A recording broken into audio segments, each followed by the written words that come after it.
놀라운 일이 벌어졌습니다. 미국 뉴욕 대학교를 다니던 문화인류학도의 이야기가 전해지며 파문을 일으키고 있는 것인데요. 이 이야기는 한 행사장에서 한국 음식은 가짜고 김치, 불고기, 비빔밥 같은 음식은 중국의 모방이라는 주장을 접한 것에서부터 시작되었다고 합니다. 과연 이 문화인류학도에게는 무슨 일이 있었던 것일까요?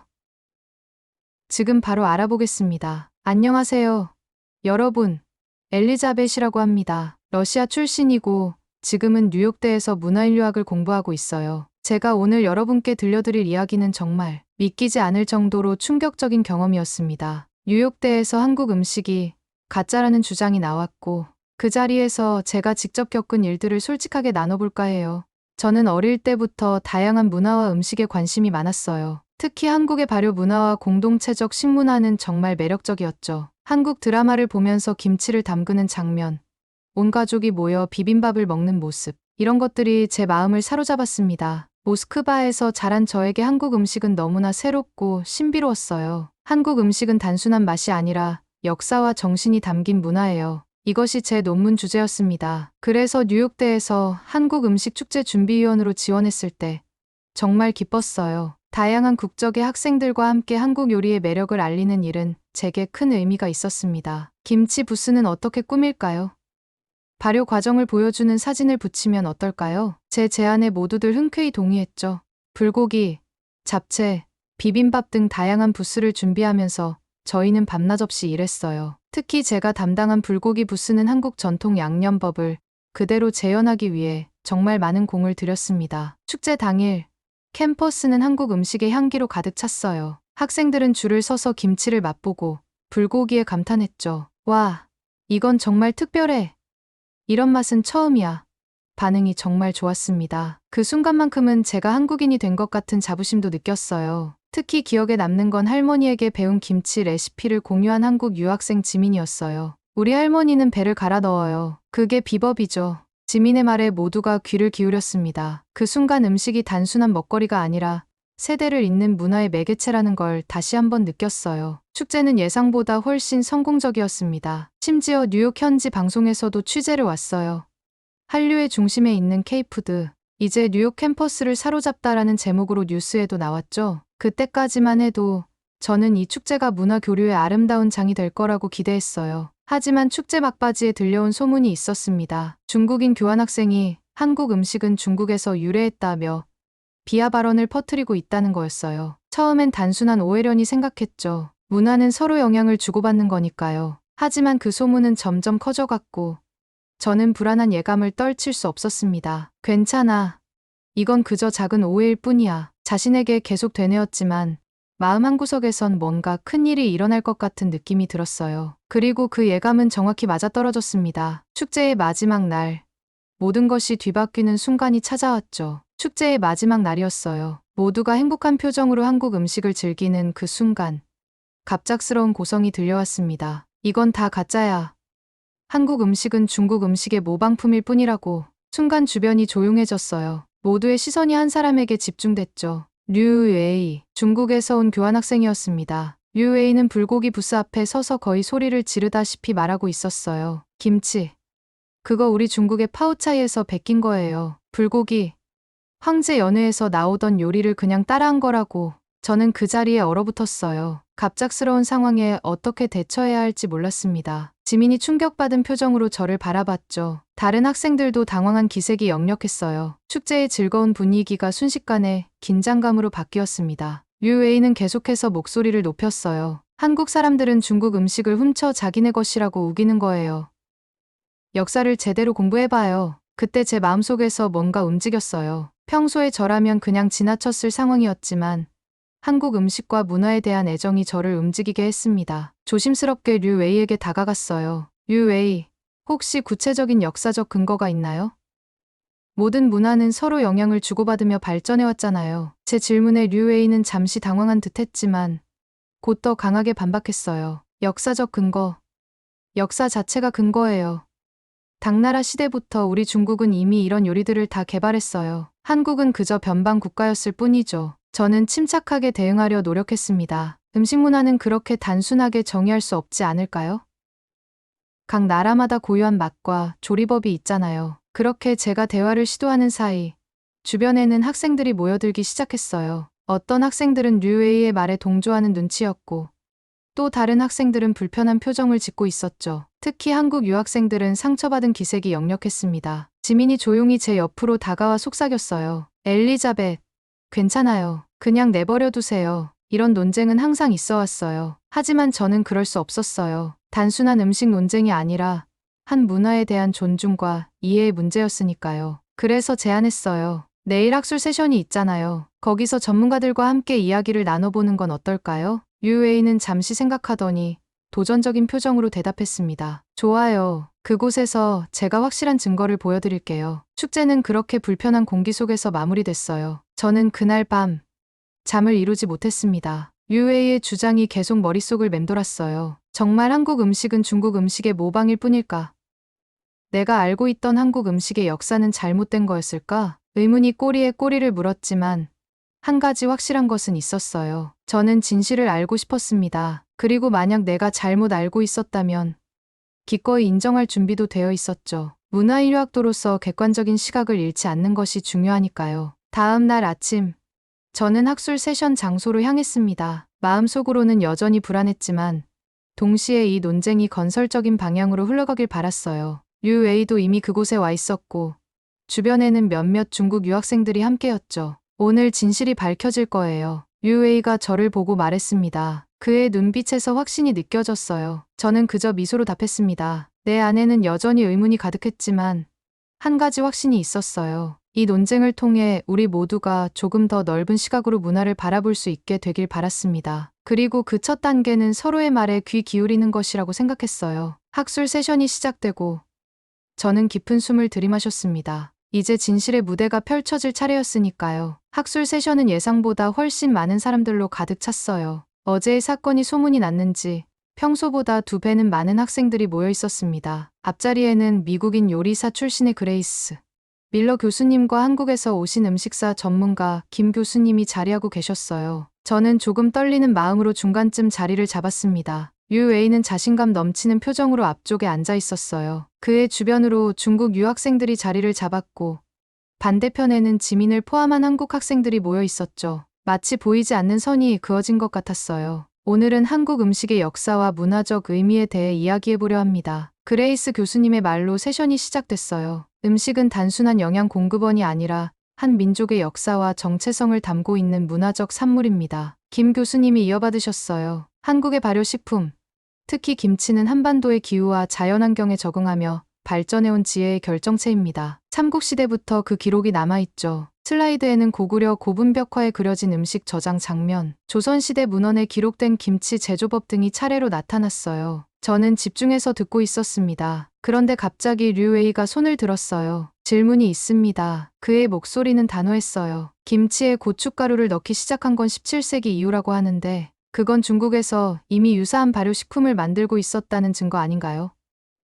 사실상 파오차이를 모방한 거 아닌가요? 강의실이 순간 조용해졌습니다. 김 교수님은 침착하게 대답하셨어요. 좋은 질문입니다. 고추가 한반도에 들어온 것은 16세기 말로 알려져 있지만 김치의 발효 원리와 제조법은 그 이전부터 존재했어요. 물을 소금에 절이는 방식의 김치는 삼국시대부터 있었습니다. 고춧가루는 후대에 추가된 재료일 뿐이죠. 그레이스 교수님도 덧붙이셨어요. 중국의 파오차이와 한국의 김치는 확실히 유사점이 있습니다. 하지만 발효 방식, 주재료의 처리법, 맛의 방향성 등에서 분명한 차이가 있어요. 이것은 모방이 아니라 각 지역의 환경과 문화적 맥락에 따른 발전으로 봐야 합니다. 류웨이는 쉽게 물러서지 않았어요. 그럼 불고기는요?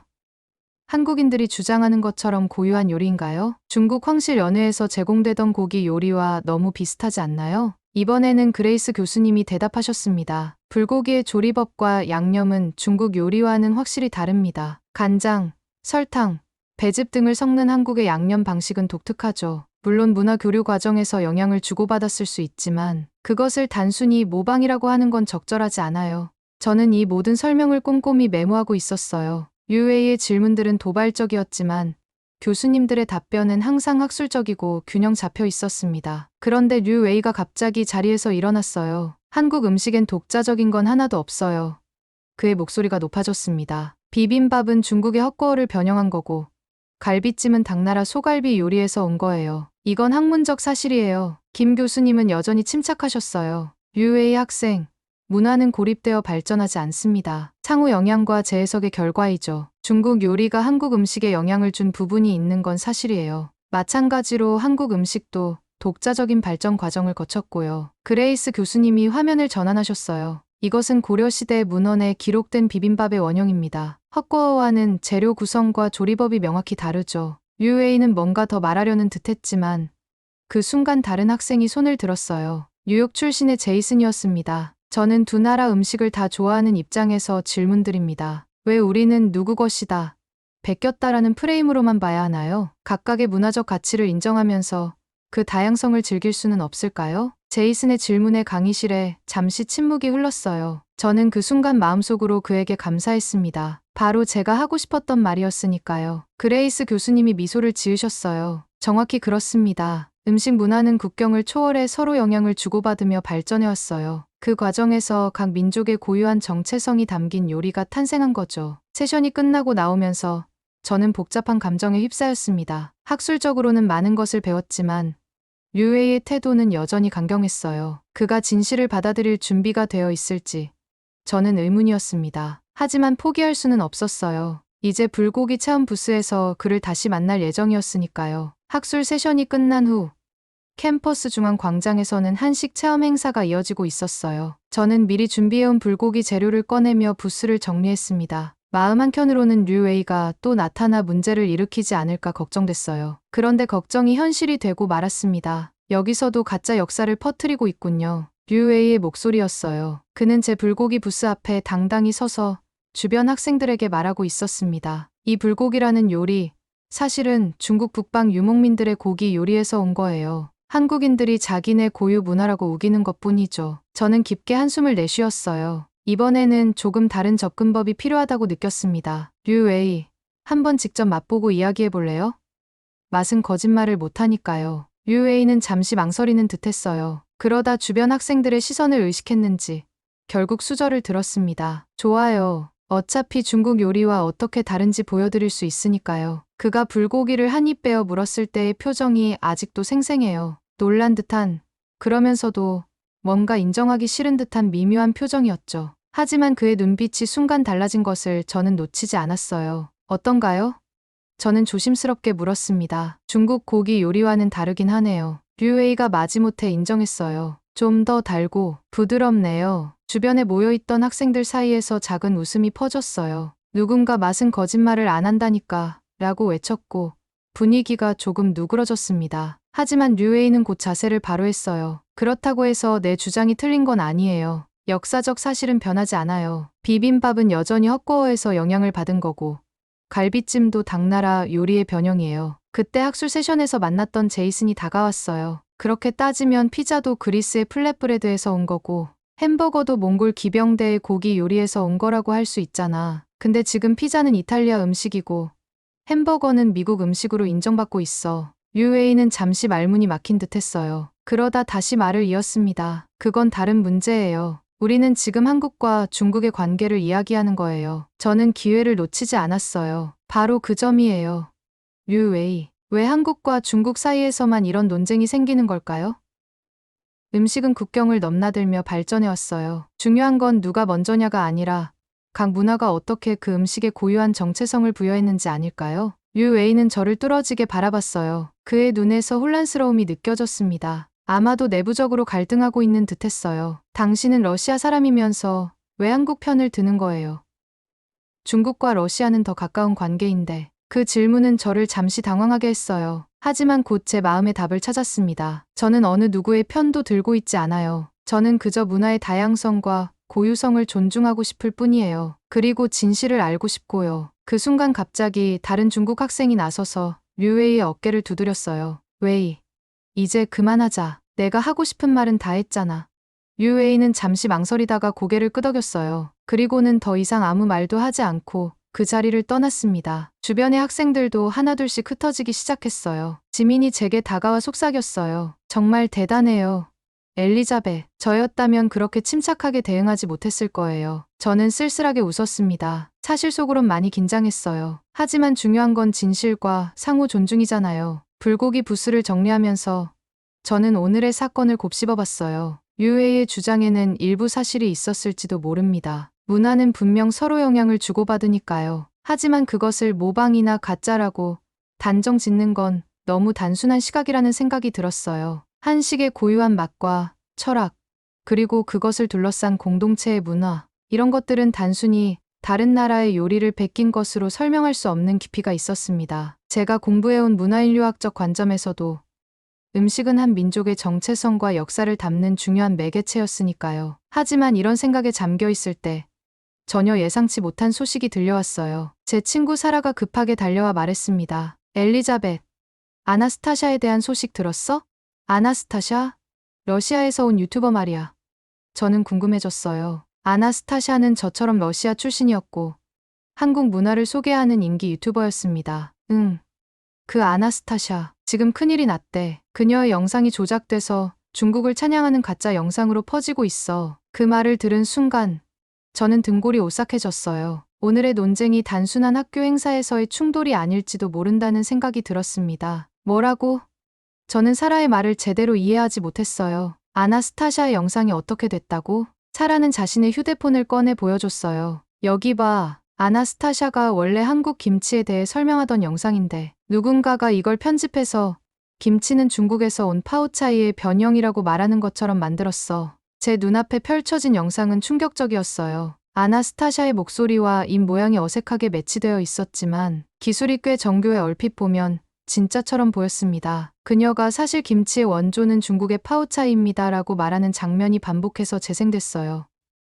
이건 딥페이크야. 제가 중얼거렸어요. 인공지능으로 만든 가짜 영상이야. 어떻게 이런 일이. 사라는 고개를 끄덕였어요. 그것보다 더 심각한 건 이 영상 때문에 아나스타샤가 엄청난 공격을 받고 있다는 거야. 중국 팬들은 그녀가 진실을 말했다며 응원하고 한국 팬들은 배신감에 가득 차 있어. 저는 머리가 복잡해졌어요. 오늘 류 웨이와의 충돌이 단순한 우연이 아닐지도 모른다는 생각이 들었습니다. 마치 계획된 듯이 세계 각지에서 한국 문화의 정체성을 흔드는 사건들이 일어나고 있었으니까요. 아나스타샤와 연락해봤어.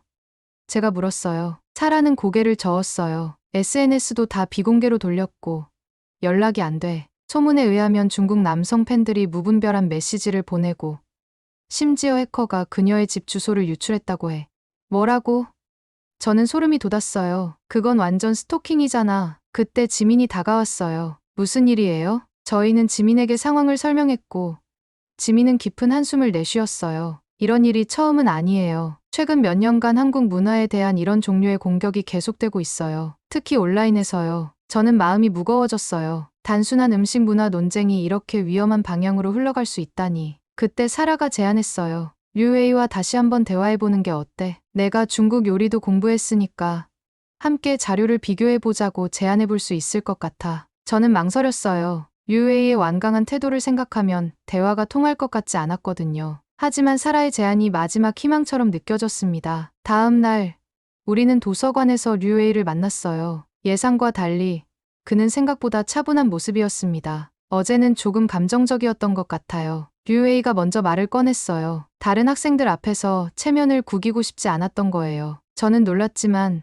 최대한 담담하게 대응했어요. 이해해요. 우리 모두 자기 문화에 대한 자부심이 있으니까요. 사라가 책과 자료들을 펼쳤어요. 난 중국 요리도 공부했어. 두 나라의 요리법을 비교해보면 어떨까? 류웨이는 사라의 자료를 흥미롭게 살펴봤어요. 중국 요리에 관심이 있나요? 사라가 웃으며 대답했습니다. 물론이지.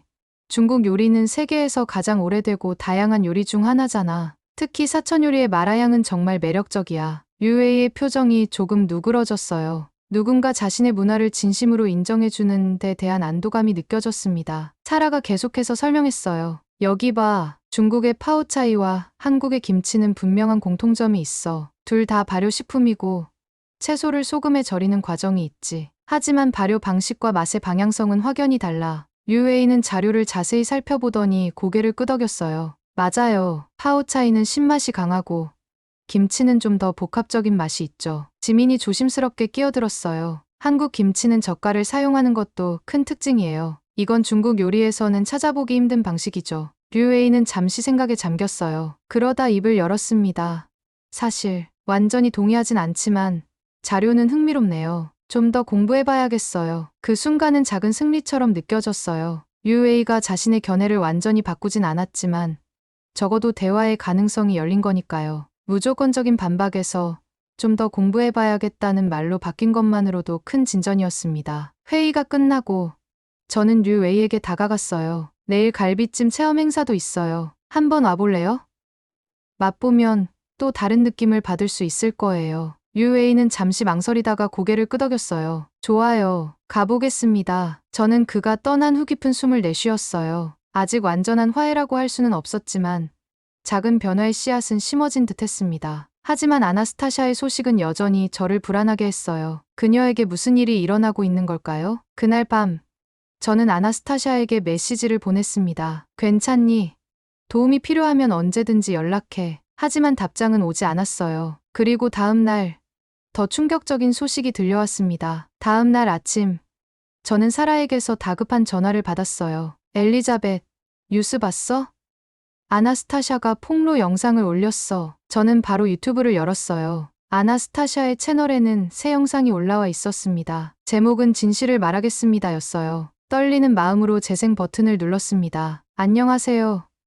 아나스타샤입니다. 화면 속 그녀는 지친 얼굴로 말하고 있었어요. 최근 퍼진 제 영상은 AI로 조작된 가짜입니다. 저는 절대로 김치가 중국 음식의 모방이라고 말한 적이 없어요. 제가 직접 한국에서 김장을 배우고 한국 가정에서 전통 방식으로 김치를 담그는 과정을 기록했던 사람입니다. 아나스타샤는 원본 영상과 조작된 영상을 나란히 보여주며 차이점을 설명했어요. 보시다시피 제 입 모양과 목소리가 인공지능으로 완전히 조작됐어요. 이것은 단순한 장난이 아니라 문화적 정체성에 대한 심각한 공격입니다. 영상의 후반부에서 아나스타샤의 목소리가 떨렸어요. 이 일로 저는 수많은 협박과 괴롭힘을 당했습니다. 심지어 제 집 주소가 유출되어 낯선 사람들이 찾아오기도 했어요. 이제 더 이상 견딜 수 없어 진실을 밝힙니다. 저는 충격에 휩싸였어요. 단순한 음식 논쟁이 어떻게 한 사람의 안전을 위협하는 상황까지 이르렀는지 이해할 수 없었습니다. 그리고 이 모든 일이 제가 뉴욕대에서 겪고 있는 상황과 이상하게 맞물려 있다는 느낌이 들었어요. 그날 오후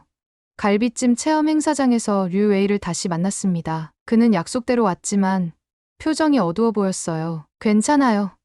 제가 조심스럽게 물었어요. 류웨이는 한참을 망설이다 입을 열었습니다. 아나스타샤라는 유튜버 알아요? 러시아 사람인데. 알아요. 제가 대답했어요. 오늘 아침 그녀의 영상을 봤어요. 류웨이는 고개를 숙였어요. 중국 SNS에서는 그녀를 배신자라고 부르고 있어요. 사실 저도 처음에는 그런 댓글에 동조했었어요. 하지만 지금은 뭔가 이상하다는 생각이 들어요. 저는 놀랐어요. 류웨이가 이런 식으로 마음을 열 거라고는 예상하지 못했거든요. 무엇이 이상하다고 생각해요? 그녀가 보여준 원본 영상과 조작된 영상을 자세히 봤어요. 분명히 조작의 흔적이 있어요. 하지만 중국 SNS에서는 여전히 원본이 조작됐다고 주장하고 있어요. 이건 말이 안 되잖아요. 류웨이의 눈에는 혼란스러움이 가득했어요. 저는 그에게 갈비찜을 한 접시 내밀었습니다. 한번 맛보세요. 이야기하면서 류웨이는 조심스럽게 갈비찜을 맛보았어요. 그리고 놀란 표정을 지었습니다. 이건 정말 특별한 맛이네요. 중국 갈비와는 확실히 달라요. 어떤 점이 다른가요?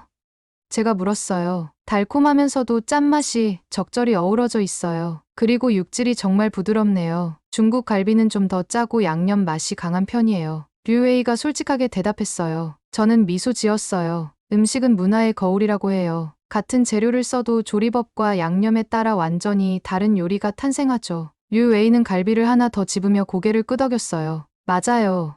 사실 제가 너무 감정적으로 반응했던 것 같아요. 어릴 때부터 한국이 중국 문화를 훔쳤다는 이야기를 많이 들어왔거든요. 그게 진실인 줄 알았어요. 문화는 서로 영향을 주고받는 거예요. 제가 말했어요. 어느 한 나라가 모든 것을 발명할 수는 없잖아요. 중요한 건 각 민족이 그것을 어떻게 자신들의 문화로 발전시켰는지 아닐까요? 류웨이는 잠시 생각에 잠겼어요. 그러다 갑자기 질문했습니다. 당신은 어떻게 한국 음식에 이렇게 관심을 갖게 됐어요?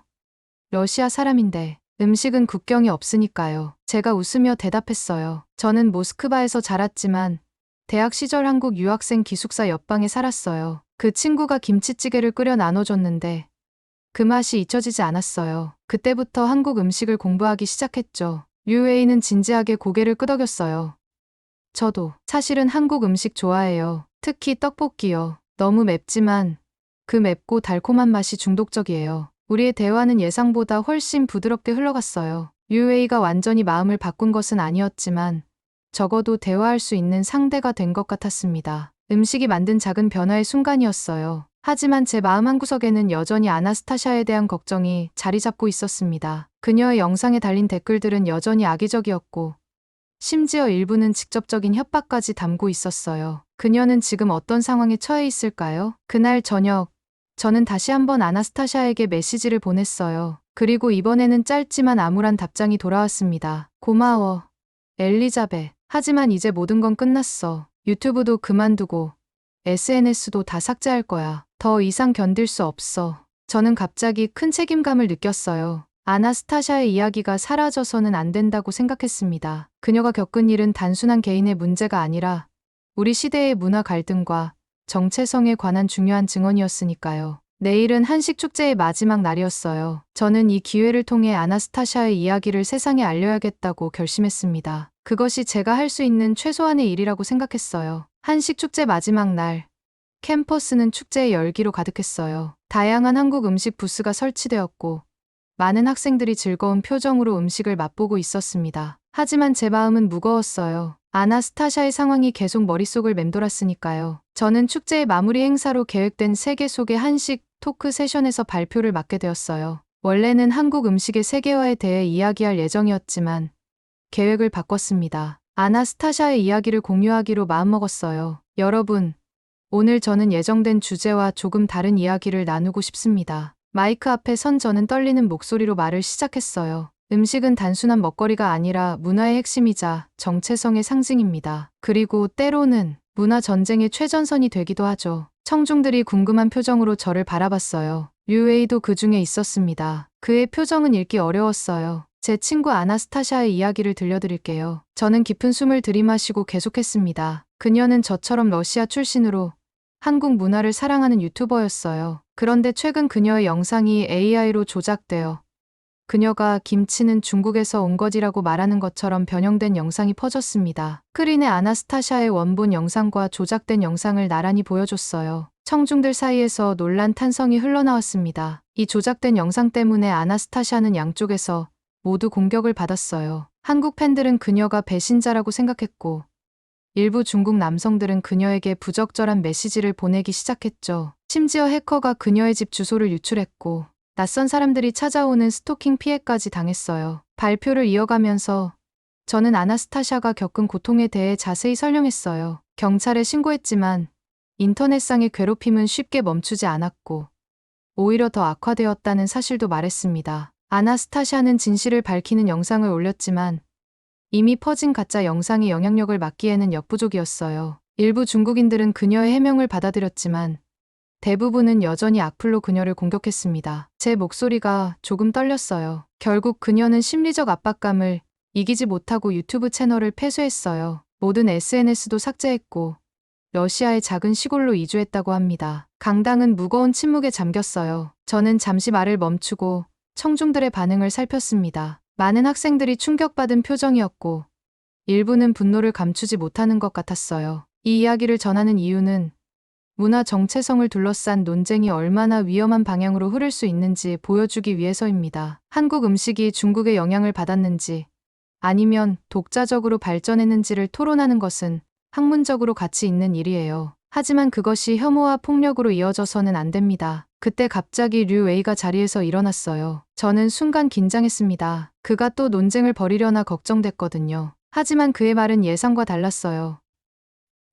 질문이 있습니다. 류웨이의 목소리는 평소보다 조용했어요. 아나스타샤, 그녀는 지금 안전한가요? 저는 잠시 말문이 막혔어요. 류웨이의 진심 어린 걱정에 놀랐기 때문이었죠. 마지막 연락으로는 시골로 이사했다고 했어요. 더 이상 SNS를 하지 않기 때문에 자세한 상황은 알 수 없지만 적어도 물리적으로는 안전할 거예요. 류웨이는 고개를 끄덕였어요. 그러더니 조금 더 큰 목소리로 말했습니다.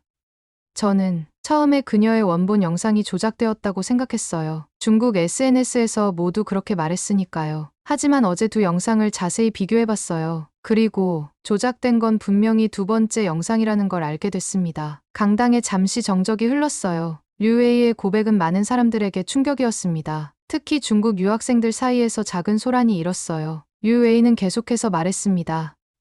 저는 잘못된 정보에 휘둘려 있었던 것 같아요. 그리고 그것 때문에 누군가가 실제로 고통받았다는 사실이 정말 마음 아픕니다. 저는 류웨이의 용기에 감동했어요. 동료들 앞에서 자신의 잘못을 인정하는 건 결코 쉬운 일이 아니니까요. 류웨이, 솔직하게 말해줘서 고마워요. 한 가지 더 말하고 싶어요. 류웨이가 덧붙였어요. 문화는 서로 영향을 주고받아요. 한국과 중국은 오랜 역사적 관계 속에서 많은 것을 공유해왔죠. 하지만 그것이 한쪽이 다른 쪽을 베꼈다는 의미는 아니에요. 각 나라는 자신만의 방식으로 문화를 발전시켜왔습니다. 그의 말에 강당에서는 박수 소리가 터져 나왔어요. 갑작스러운 화해의 순간이었죠. 저는 류웨이에게 고개를 끄덕이며 감사의 뜻을 전했습니다. 발표를 마치고 내려오는 길에 지민이 다가와 제 어깨를 꼭 안아줬어요. 정말 용기 있는 발표였어요.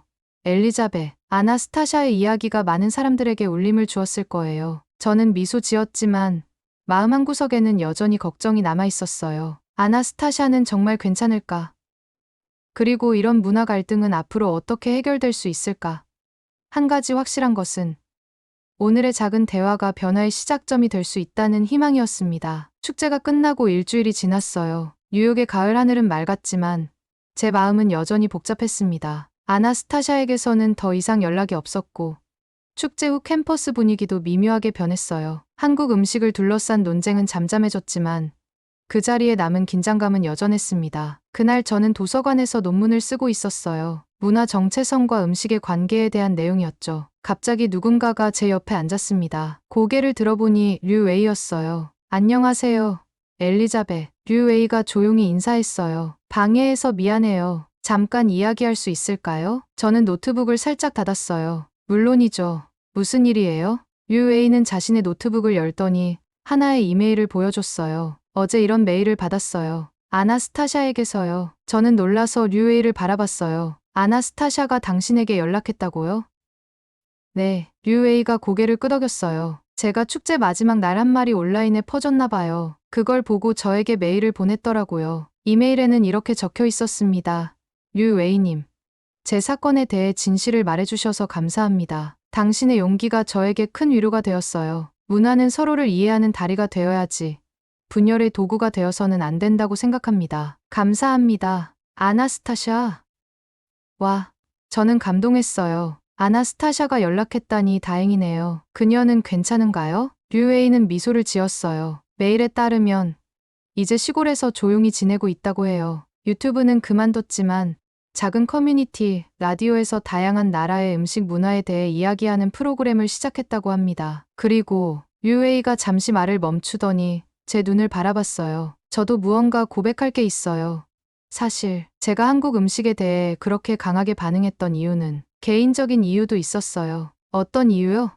저는 조심스럽게 물었어요. 제 할아버지가 항상 얘기하셨어요. 중국 문화를 훔쳐간 나라들에 조심해라고요. 특히 한국과 일본에 대해서요. 저는 그 말을 의심 없이 받아들였어요. 하지만 이제 생각해보니 그건 할아버지 세대의 편견이었던 것 같아요. 그분들이 겪은 역사적 상처와 자부심이 만들어낸 류웨이의 솔직한 고백에 저는 깊은 공감을 느꼈어요. 이해해요. 우리 모두 자기 문화에 대한 자부심이 있고 그걸 지키고 싶은 마음이 있으니까요. 그래도 이제 알았어요. 류웨이가 진지하게 말했어요. 문화는 서로 영향을 주고받는 거예요. 중국 음식이 한국에 영향을 줬을 수도 있고 또 그 반대일 수도 있어요. 중요한 건 서로 존중하는 마음이죠. 저는 고개를 끄덕였어요. 그래서 당신이 아나스타샤에게 어떻게 답장했나요? 류웨이가 살짝 부끄러운 듯 웃었어요. 사과했어요. 그리고 그녀의 새 라디오 프로그램을 응원한다고요. 그녀가 다시 용기를 내서 자신의 목소리를 찾게 되어 기쁘다고 전했습니다. 그 순간 저는 작은 희망이 자라는 것을 느꼈어요. 처음에는 격렬했던 논쟁이 이제 서로를 이해하려는 대화로 변화하고 있었으니까요. 류웨이, 우리 함께 무언가 해보는 게 어떨까요? 제가 제안했어요. 다음 학기에 세계 음식 문화 교류 같은 프로젝트를 기획해보는 거예요. 단순히 누구의 거지라는 관점이 아니라 음식을 통해 서로의 문화를 이해하고 존중하는 자리를 만드는 거죠. 류웨이의 눈이 반짝였어요. 정말 좋은 생각이에요. 중국 요리와 한국 요리의 유사점과 차이점을 함께 소개하고 그 역사적 배경도 공정하게 설명하는 거죠. 그래요. 저는 흥분해서 말했어요. 그리고 러시아 음식도 포함시킬 수 있겠네요. 사실 러시아 음식도 아시아의 영향을 많이 받았거든요. 펠메니는 만두와 비슷하고 보르시치는 비트를 사용한 독특한 발효 수프예요. 우리는 그렇게 도서관에서 2시간 넘게 이야기를 나눴어요. 처음에는 단순한 음식 이야기였지만 점차 서로의 문화와 역사, 가족 이야기로 대화가 깊어졌습니다. 류웨이의 할아버지가 문화대혁명 시기를 어떻게 버텨냈는지, 제 러시아 할머니가 어떻게 전통 요리를 지켜왔는지 그 이야기들이 우리를 더 가깝게 연결해 주었어요. 결국 우리는 경계를 넘는 맛의 여행이라는 프로젝트 계획서를 완성했어요. 단순한 축제가 아니라 다양한 문화의 음식을 통해 서로를 이해하고 존중하는 교육 프로그램이었습니다. 지민과 사라도 합류하기로 했고 대학 측에서도 큰 관심을 보였어요. 프로젝트를 준비하면서 저는 아나스타샤에게도 연락했습니다. 그녀는 직접 참여하기는 어렵지만 라디오를 통해 원격으로 참여하겠다고 했어요. 그녀의 목소리에서 다시 활기를 느낄 수 있었습니다. 한 달 후, 우리의 프로젝트는 성공적으로 시작되었어요. 류웨이는 중국 요리 시연을 맡았고, 지민은 한국 김치와 장 문화에 대해 설명했죠. 저는 러시아의 발효 음식을, 사라는 여러 문화권의 음식이 어떻게 서로 영향을 주고받았는지 역사적 관점에서 풀어냈어요. 놀랍게도 이 프로젝트는 뉴욕대를 넘어 다른 대학에까지 퍼져나갔습니다. 우리의 작은 시도가 큰 변화의 시작점이 된 거예요. 그리고 가장 기쁜 소식은 아나스타샤가 점차 자신감을 되찾고 있다는 것이었어요. 그녀의 라디오 프로그램은 꾸준히 청취자를 모으고 있었고, 최근에는 작은 팟캐스트도 시작했다고 했습니다. 마음의 상처는 여전히 있겠지만, 그녀는 다시 자신의 목소리를 찾아가고 있었어요. 오늘, 저는 이 모든 경험을 돌아보며 깊은 감사함을 느껴요. 처음에는 단순한 음식 논쟁처럼 보였던 것이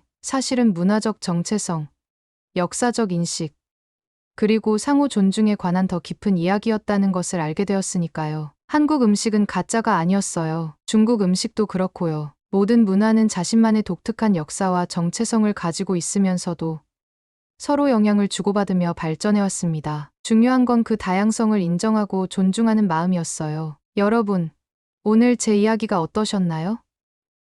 음식은 단순한 먹거리가 아니라 문화의 중요한 일부이고, 때로는 갈등의 원인이 되기도 하지만, 또 다른 한편으로는 서로를 이해하는 다리가 될 수 있다는 걸 느끼셨나요? 만약 이 이야기가 여러분에게 조금이라도 의미가 있었다면, 좋아요와 구독으로 응원해주세요. 그리고 여러분의 생각도 댓글로 남겨주세요. 서로 다른 문화의 음식에 대한 여러분의 경험이나 문화 갈등을 해결한 사례가 있다면 함께 나누고 싶어요. 다양성을 존중하고 서로를 이해하는 세상을 만드는 여정, 앞으로도 계속됩니다. 여러분과 함께 이 여정을 걸어갈 수 있어 정말 기쁩니다. 다음 영상에서 또 만나요.